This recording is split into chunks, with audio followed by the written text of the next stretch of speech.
Bonjour Amélie, Bonjour Ève. tu as vécu quelque chose d'un peu particulier qu'on appelle un déni de grossesse. Ouais. Alors je pense que c'est pas toujours le bon terme, mais tu vas nous expliquer ton expérience. Eh ben écoute, il y a 3 semaines j'ai été un peu constipée, ce qui ne m'arrive jamais.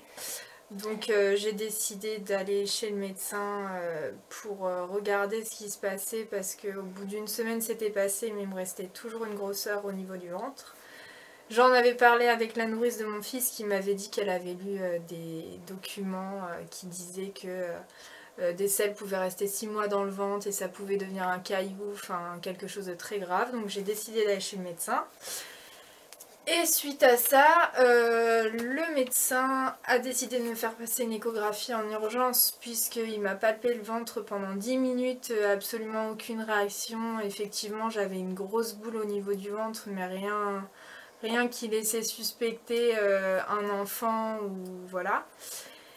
Et donc le lendemain matin, je suis allée en urgence passer mon échographie et c'est là que j'ai appris que j'avais fait un déni de grossesse et que j'étais enceinte de 6 mois et demi d'un petit garçon.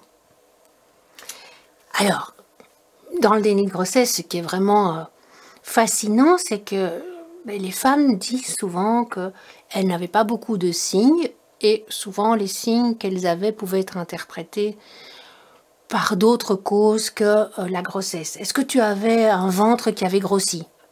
J'avais absolument rien du tout à part une petite rondeur, comme je te dis, suite à... Je pensais vraiment que c'était un bouchon de sel qui était resté bloqué, ou enfin quelque chose comme ça, mais sinon absolument rien. Je me suis sentie un petit peu mal cet été pendant les grosses chaleurs, juste dégonflée de jambes et bon, je travaille dans la restauration, je suis tout le temps debout, donc ça m'arrive souvent. Et quelques vertiges, mais étant donné que j'avais fait un peu d'anémie, j'ai décidé de demander au médecin de faire une prise de sang. Et suite à ça, ça n'avait absolument rien donné à part un petit manque de potassium. C'était même pas un manque de fer ou quoi que ce soit. Donc pas de nausée, pas de prise de poids, pas de gonflement des seins. Rien du tout.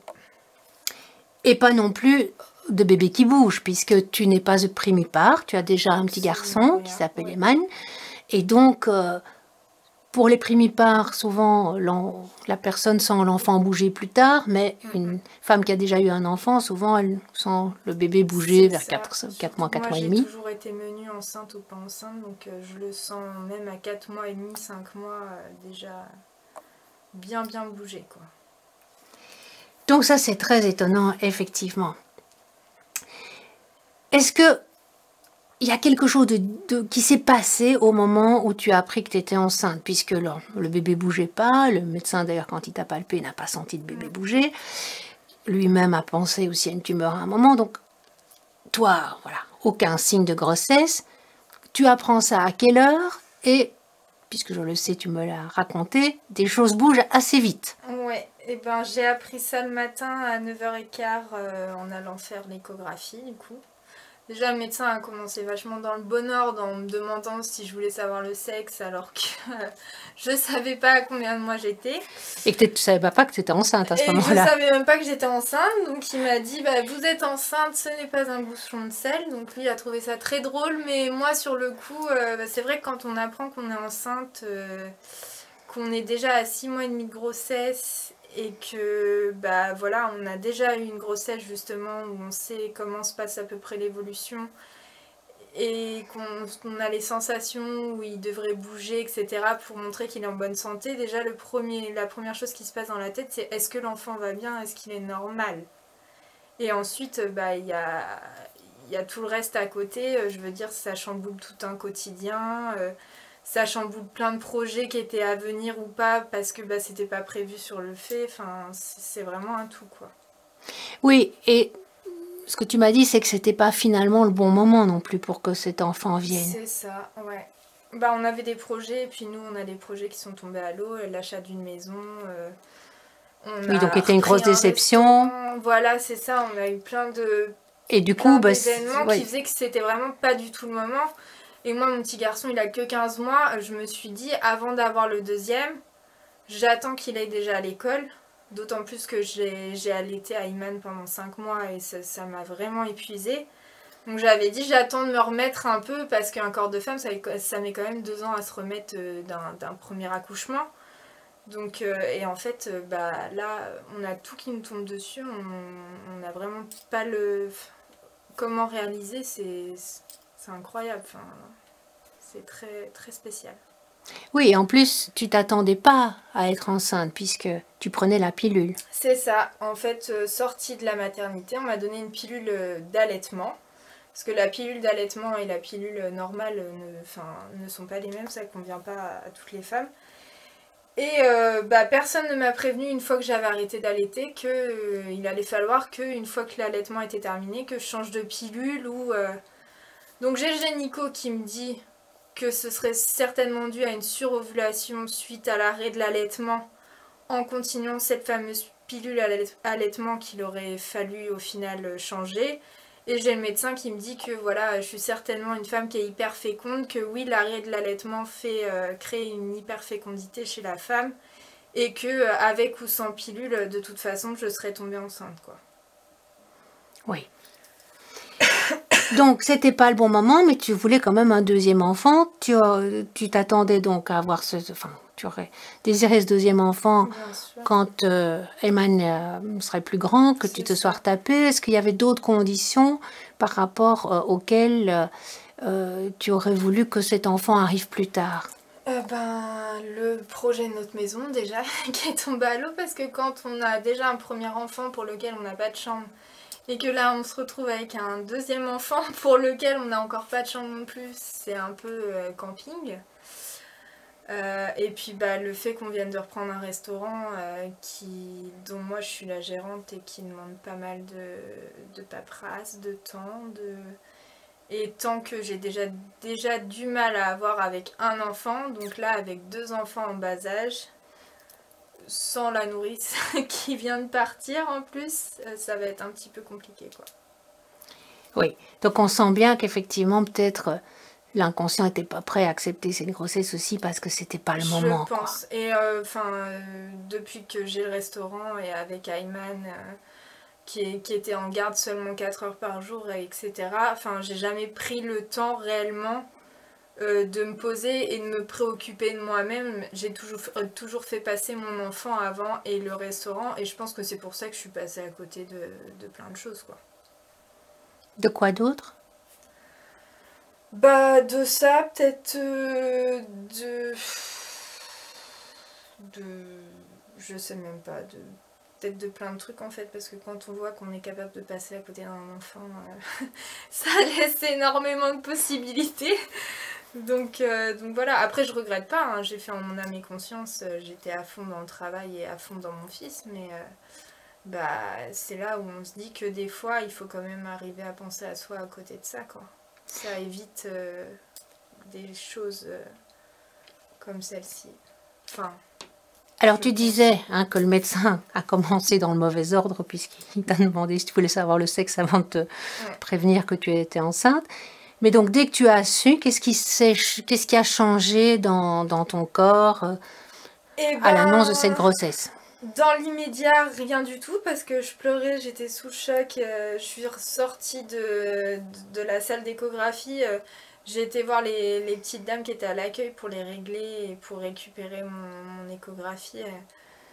Elles ont vu que j'étais complètement dépassée. J'ai rejoint mon conjoint pour lui annoncer que j'étais effondrée.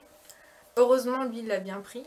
Je pense que ça sauve dans des situations comme ça, parce qu'il aurait une mauvaise réaction, à mon avis, j'aurais dépéri, je pense. Et donc sur le fait, pas grand-chose. Mais le soir, posé, dans le canapé, à se dire, ouais, je suis enceinte de 6 mois et demi quand même, etc. Et il s'est mis à bouger, en fait. Et le lendemain, un petit ventre est ressorti. Une semaine après, un ventre, je dirais, d'une femme de 3 mois de grossesse. Et 15 jours après, j'explose et on me voit faire des va-et-vient tout au long de la journée.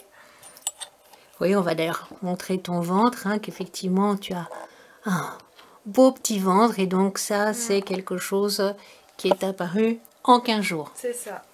Nausées, les seins qui gonflent, rien d'autre? Rien du tout. Alors qu'à ma première grossesse, j'ai eu pendant 2 mois des nausées. Donc la preuve qu'une grossesse ne fait pas l'autre. Parce que là, aucun symptôme, quoi.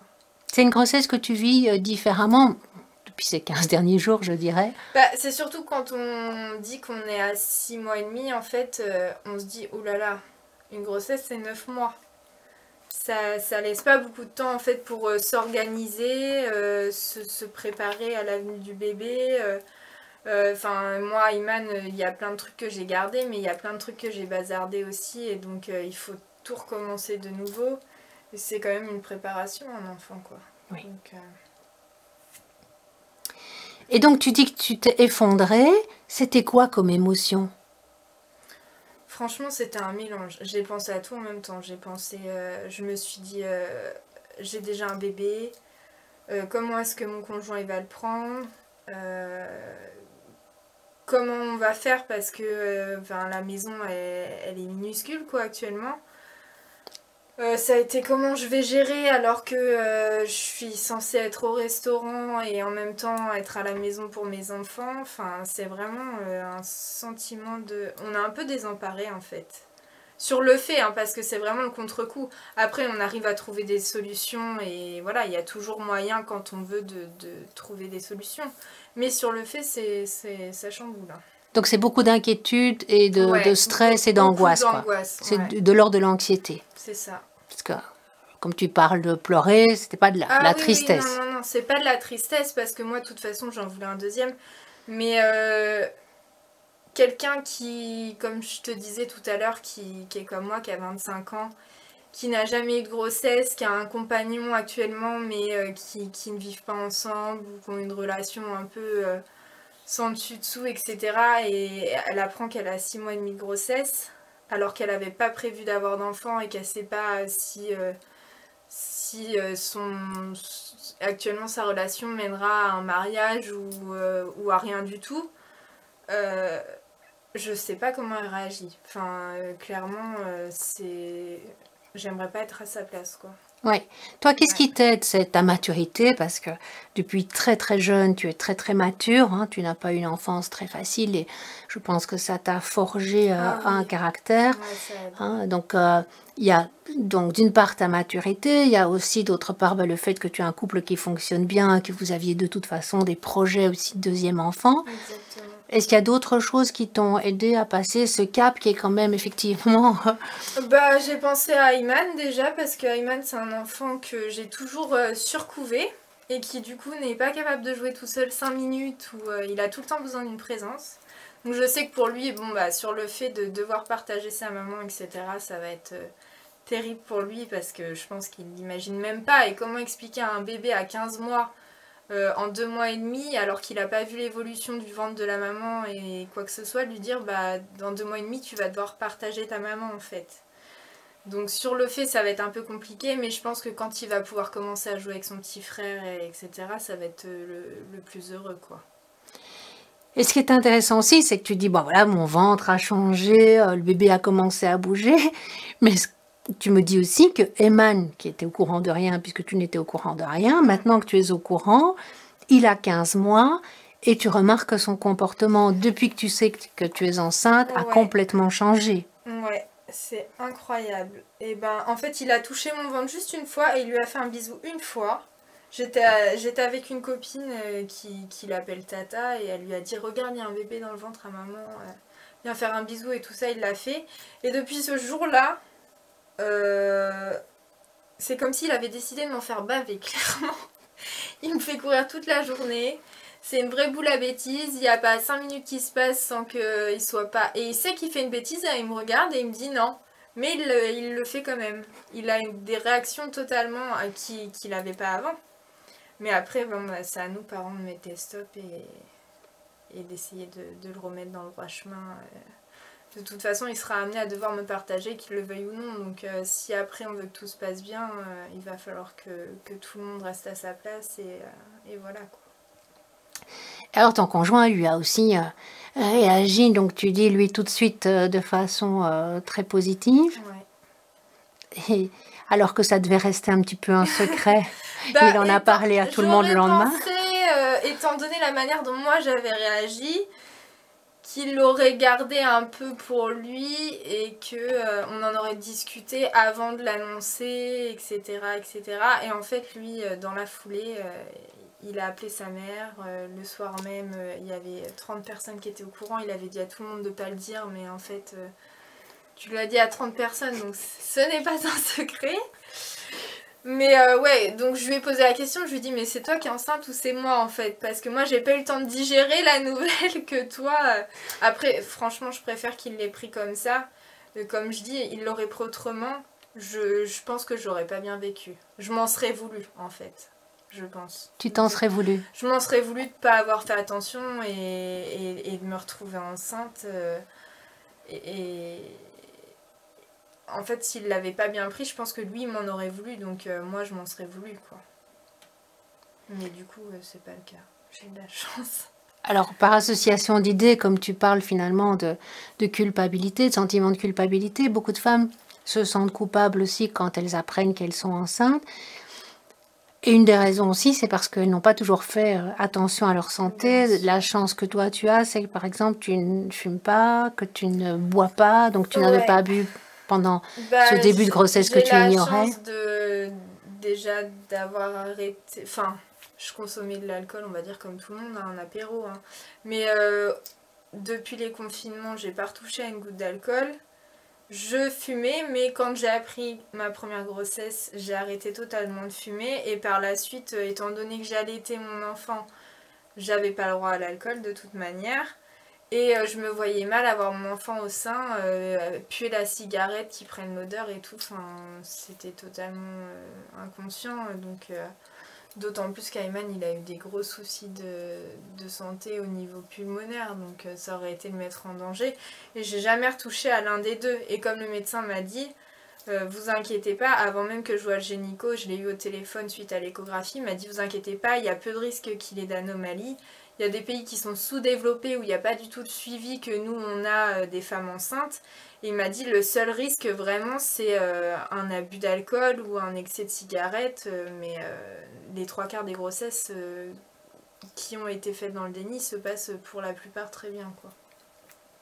Oui, toi, effectivement, voilà, il y avait des choses que tu ignorais mais que tu as fait correctement. Donc ça, c'est, je pense, quelque chose qui... En fait, d'avoir une vie saine, ça sert quand même. Ouais. Mais c'est vrai, hein. Comme... on n'y pense pas. Mais... En fait, l'équilibre, c'est comme le vélo, quoi. C'est quand on est dessus, on sent que l'équilibre... enfin, on n'y fait même pas trop attention, mais c'est quand on se pète la figure que là, on se dit que l'équilibre est important. Ouais, c'est sûr. C'est ça. Quelle représentation tu as maintenant de ce bébé qui est dans ton ventre? Puisque avec Ayman, tu avais une conception, une représentation de ce bébé avant qu'il soit dans ton ventre, puisque c'était une grossesse voulue, vous avez arrêté les moyens de contraception pour avoir un enfant, donc c'est effectivement très différent. Tu as une représentation d'un enfant avant qu'il vienne. Ici, c'est dans l'après-coup, et quand même pas mal après-coup, à 6 mois et demi. Qu'est-ce que tu te représentes? Est-ce que tu le vois de la même façon qu'Ayman? C'est différent? Eh ben, clairement...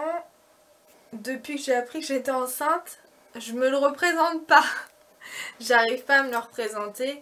Déjà, j'ai un souci, mon col est trop court, donc le bébé est déjà tête en bas en descente et on peut absolument pas voir son visage à l'échographie. Donc je l'aurais jamais, même avant l'accouchement, juste de savoir s'il peut ressembler plus à papa ou plus à maman, aucune idée. Et on a un gros problème qui se pose aussi, c'est le prénom. Pour faire la reconnaissance anticipée parce que monsieur la première fois il a passé la semaine à la maternité avec moi, mais là ça va pas pouvoir être le cas parce qu'il y a un deuxième enfant qui est dehors et c'est lui qui va devoir le gérer pendant mon séjour à la maternité, donc je le vois mal aller au dernier moment avec son fils faire la reconnaissance anticipée tout seul, donc je me le représente pas et je sais pas. J'ai commencé à acheter plein de vêtements, à faire ma petite armoire, mon petit truc, à organiser la maison de façon à ce que chacun ait sa petite place. Mais à ce niveau-là, je sais. Et ça me perturbe pas en fait. Est-ce que c'était la même chose avec Ayman? Ayman, on l'a vu sur les échographies, donc on arrivait à peu près à avoir une visualisation de quoi et à qui il allait ressembler, et on a eu le temps de se le dire en fait, on a eu le temps d'en discuter beaucoup, etc. Là, les discussions en 2 mois et demi entre les journées où mon mari passe toute la journée au travail et il rentre le soir, il est 23h, enfin, les discussions comme ça, on n'a pas trop le temps de les avoir, quoi. Je veux dire, on se base sur le prénom, c'est déjà pas mal. Et puis après, adviendra ce qui adviendra, quoi. Mais de toute façon, un enfant, c'est la plus belle chose qui puisse arriver au monde. Donc, qu'il ressemble à son père ou qu'il ressemble à sa mère ou à aucun des deux, ou même à son frère ou pas à son frère, ça changera rien à la façon dont on l'aimera. Donc, c'est secondaire, on va dire. Oui, donc tout ce travail de grossesse, mais au niveau de psychique, se fait progressivement. Tu rattrapes un petit peu c'est plus lent que l'évolution physique, hein. Effectivement, ouais. C'est beaucoup plus lent. C'est beaucoup plus lent, ouais. Effectivement. Ouais. Ce qui est normal, hein, parce que ce qu'on pense quand même dans ce déni de grossesse, c'est qu'il y a finalement 2 grossesses. Il y a la grossesse physique, qui elle suit son cours, même si elle est très cachée. Et puis, il y a la grossesse psychique. D'une certaine façon, on porte son bébé à la fois dans son ventre et à la fois dans sa tête. Ah, comme le papa, d'ailleurs, lui, il ne le porte pas dans son ventre, il le porte que dans sa tête. Donc, je veux dire, c'est clair qu'il y a cette partie-là où on fait aussi son nid dans sa tête et que c'est plus lent. Sûr. Surtout après un déni de grossesse, puisque le déni de grossesse, il est probablement lié au fait que l'inconscience disait non, c'est pas le moment, quoi. Donc. Ouais, je pense que c'est totalement ça. Quand on se dit que c'est pas le moment, en fait, on est tellement figé dans notre tête sur le fait que ce soit pas le moment et que... mais en fait, on a l'impression qu'on contrôle toute notre vie, mais c'est pas vrai, on peut pas toujours contrôler ce qui nous arrive et comme quoi le corps humain est capable de faire des choses totalement incroyables. Et c'est... Vraiment, il y a des choses dans la vie qui peuvent pas se contrôler et moi je suis quelqu'un qui aime bien être justement organisé, contrôler tout... je suis très carrée, très... Et en fait, des fois, on se dit que il faut savoir laisser un peu de désordre parce que derrière, on ne sait pas ce qui peut se passer, quoi. Et psychiquement, ouais, c'est... Oui, le temps perdu se rattrape, mais avec quelques petits retards par rapport au physique. Ah bah oui, c'est sûr. Bon, c'est vrai que tu as une tête bien faite, hein, et t'as là aussi... Tu es très ancré, hein, tu as bien les pieds sur terre, donc comme tu dis aussi, tu as un bon couple et les choses, on sait qu'elles vont bien se dérouler, que ça va peut-être pas nécessairement être facile, mais qu'elles vont bien se dérouler. Et je crois que tu as relevé toi-même quelque chose d'important, c'est que les femmes qui n'ont pas ces ressources externes que tu as, donc en termes de bon couple, ça c'est pas quelque chose que tu as à l'intérieur de toi, c'est quelque chose que tu as dans la réalité externe, et puis tout ce que tu as à l'intérieur de toi, toute cette maturité que tu as, qui fait aussi que ces ressources internes, tu les as, mais que quelqu'un qui a ton âge, et qui effectivement n'est pas dans dans de bonnes conditions, peut effectivement vivre ça de façon catastrophique. Je pense, ouais.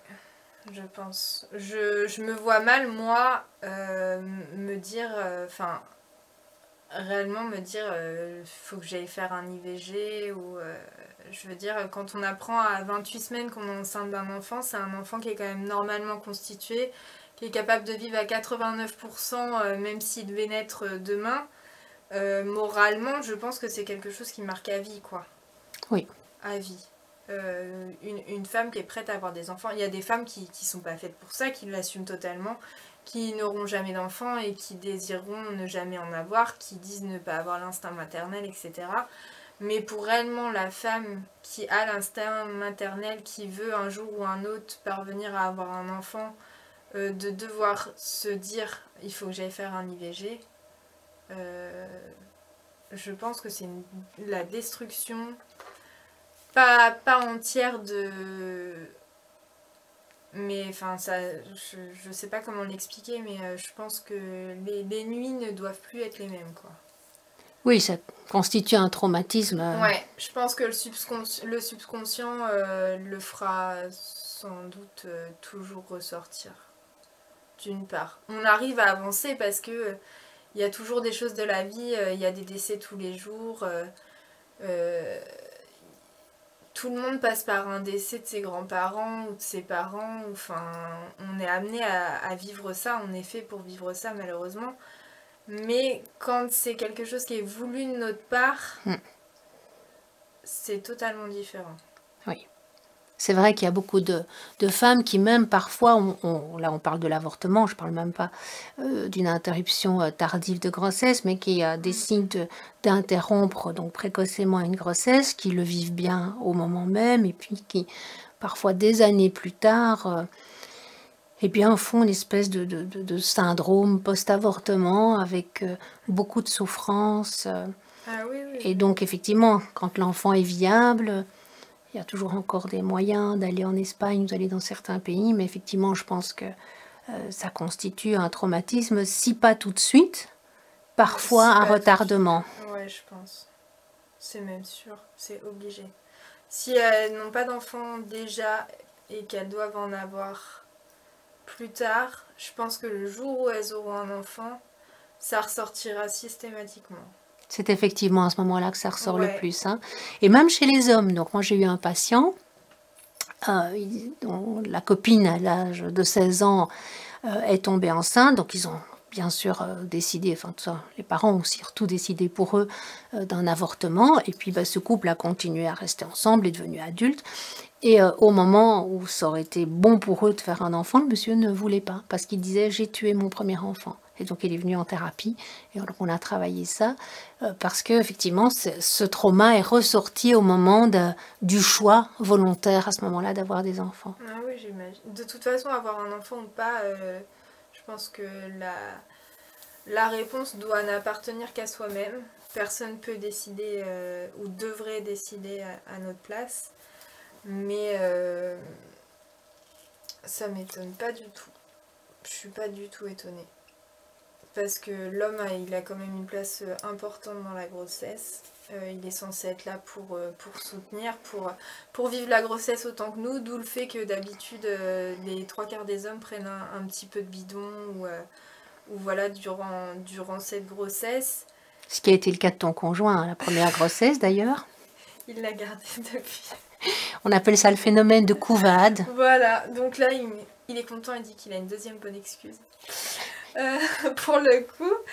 Mais ouais, ça m'étonne pas pour des couples qui restent ensemble et qui sont déjà passés par ce genre de situation. Surtout quand l'enfant est viable, quand il est en bonne santé. Il y a ceux qui le font, mais à contre-cœur et qui savent qu'ils sont obligés de le faire parce que l'enfant est malade ou qui a vraiment quelque chose qui peut faire que voilà, la vie serait pas agréable ni pour lui, ni pour tout l'entourage. Enfin voilà. Et il y a ceux qui interrompent la grossesse volontairement, sachant que tout pourrait bien se passer, mais que voilà, à côté de ça, ils sont pas préparés mentalement, ils sont pas préparés dans la vie de tous les jours, où ils se sentent pas capables, où il y a plein de choses. Quel regard tu portes toi maintenant, puisque bon, on n'est qu'à 15 jours de ta grossesse, mais qu'est-ce que tu penses maintenant? Qu'est-ce que tu vis par rapport à ce déni de grossesse? Qu'est-ce que tu te dis, mais ouais, pendant 6 mois et demi, je n'ai pas vu, j'ai pas senti, et même quand j'ai senti, j'ai interprété ça autrement. Qu'est-ce que tu te dis? Quel regard tu portes maintenant? Eh ben, j'ai un peu du mal à me visionner déjà parce que j'ai l'impression que les gens voient l'évolution de mon ventre vitesse grand V, mais moi je me regarde dans la glace tous les jours et quand on se regarde soi-même, on porte pas le même regard que vu de l'extérieur. Donc c'est perturbant. En même temps, je le vois bouger tout le temps, donc je me dis que il va bien, il est en bonne santé et tout va bien se passer. Et puis le fait d'avoir déjà eu un premier enfant, on se dit qu'il peut arriver n'importe quoi, on est un petit peu rodé entre guillemets quoi. Donc Oui, ça te rassure aussi, ça c'est probablement aussi une des ressources que tu as pour encaisser ce choc de la grossesse, c'est que tu sais déjà comment s'occuper. Je l'aurais pas pris de la même manière si ça avait été ma première grossesse, alors que là c'est la deuxième. On a déjà un peu de recul, enfin on a le vécu avec le premier, on a beaucoup plus de... Comment je veux dire? On a beaucoup plus de... Je sais pas. D'expérience aussi déjà, Ouais, donc c'est ça, d'expérience. On est amené à repasser par des choses par lesquelles on est déjà passé. ouais, c'est pas l'inconnu. C'est ça. Donc tout de suite, on se sent moins perdu que... Et c'est plein de plaisir aussi, parce que Bien tu as sûr, beaucoup de plaisir d'avoir eu ce premier enfant. c'est ça. C'est une Et- expérience positive. je veux Ouais, dire. c'est ça. Ouais. Et sur le phénomène même de déni de grossesse, comment tu vis ça? Tu te dis, mais comment c'est Les gens, ils me possible? prennent pour une extraterrestre. J'ai un monsieur hier qui m'a dit, il y a 15 jours, je vous ai vu, vous étiez plate. Il m'a dit, et là, je vous vois, vous êtes énorme, quoi. J'ai dit, bah ouais. Alors, faut tout expliquer à chaque fois. Ça prend un temps monstrueux, parce que les gens, ça les intéresse énormément. C'est vrai que c'est un phénomène qui n'est pas courant, ça arrive pas à toutes les femmes. Hein, et de voir comment le corps peut réagir, c'est juste incroyable. Donc, clairement, moi, je le vis bien. Je le vis très très bien. Mis à part que tous les jours, je suis obligée de raconter encore une fois la même histoire. Et que je pense que jusqu'à la fin de ma grossesse, ça va être comme ça. Oui, tu es dans la restauration, donc du coup, il y Ouais, a beaucoup de clients. Tu es amené à ouais. voir beaucoup de gens Mais qui te connaissent. en même temps, c'est quelque chose... Enfin, moi, je pense que j'ai de la chance. C'est quelque chose d'unique qui n'arrive pas à toutes les femmes. Et ça restera gravé à vie. Et j'aurai une histoire différente des autres mamans à raconter à mon enfant, quoi. Sur sa venue au monde et sur ce qu'il en était. Parce que souvent, les premières questions des enfants, c'est... Est-ce que vous vouliez m'avoir? Comment on fait les bébés? Non, non, non. Et là, bah, je pourrais lui répondre totalement autre chose qu'à son frère ou que n'importe quelle maman qui a fait une grossesse banale. Par contre, si je peux me permettre un conseil, parce que c'est vrai qu'on parle beaucoup d'enfants désirés, pas désirés. Et moi, ce que je dis toujours aux gens, c'est le plus important est d'être désiré au moment où le bébé est là. C'est ça. Parce que parfois, l'enfant est désiré avant la grossesse et puis il arrive dans des circonstances qui ne sont pas du tout celles qui étaient prévues. Ouais. Hein, donc dans mes patientes, j'ai par exemple une dame qui était enceinte après procréation médicalement assistée. Donc c'est-à-dire que pour être enceinte, ça a demandé voilà, toute une technologie. Donc elle n'est pas tombée enceinte par hasard. Et quand elle était à 6-7 mois de grossesse, son mari s'est barré avec une autre. Et donc... l'enfant était très désiré avant, mais plus du tout après. C'est-à-dire que le désir au moment de l'accueil de l'enfant était quand même très perturbé. A contrario, il y a des mamans comme toi qui n'ont pas désiré l'enfant avant la conception, mais où ce désir a été rattrapé après. C'est-à-dire que ce qui est important, c'est que après l'enfant soit accueilli. Donc, je pense que c'est important pour les enfants de connaître leur histoire et quand ton enfant, en fonction de son âge, de sa maturité, etc., que tu lui répondras. Mais c'est vrai qu'il a droit à cette vérité-là, mais avec la nuance de dire tu n'as pas été désiré avant la conception, mais tu as été désiré après. C'est-à-dire que dès qu'on a su que j'étais Bien enceinte, sûr. que tu étais là, ben à ce moment-là, on t'a désiré, mais dans l'après-coup. C'est ça, exactement. Est-ce que tu as envie d'ajouter quelque chose? Ben non, je pense que j'ai tout dit. Un grand merci. Merci à toi.